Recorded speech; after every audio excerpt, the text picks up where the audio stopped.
In most cases, in most cases, you'll find that most of your clients, most of your prospects, you meet them, they meet you, they don't know you, they don't care about you. They're in a state of doubt. They don't know you. They do not know you. They've never heard about you.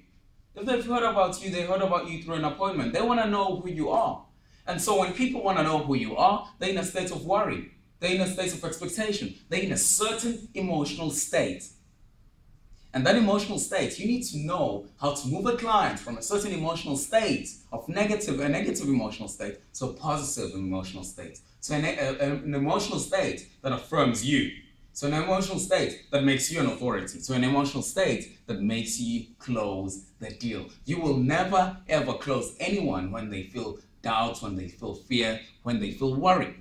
You need to get them, one, from curiosity, two, get them to excitement about your product. Get them to feel happy about you. Get them to sign the deal on the dotted lines. You need to learn how to sell.